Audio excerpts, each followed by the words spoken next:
Patron Sensin'de sizlere Malatya'dan sesleniyoruz. Yanımızda Nihat Bey var. Nihat Bey hoş geldiniz programımıza. Hoş gördük. Sizler de hoş geldiniz. Buyurun. Hoş bulduk efendim. Nihat Bey öncelikle sizi tanımak isteriz. İsmim Nihat Torumanoğlu. Doğma büyüme Malatyalıyım. Malatya merkezde esnaf sanatkar olarak çalışmaktayım. Efendim ilk defa böyle bir sektöre konu alıyoruz. İlginç bir sektör var. İşinizi tanımlayalım mı? Kendim reklamın kalıp dalında ustayım.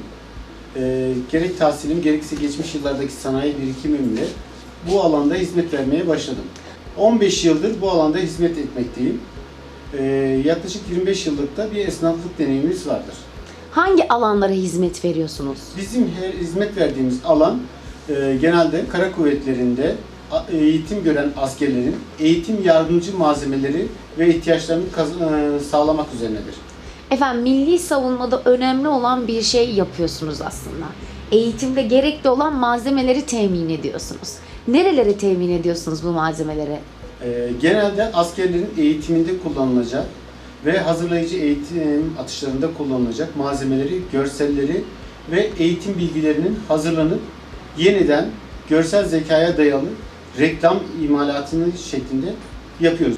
Bizler Malatya Battalgazi'de imalatlarımızı yapmaktayız.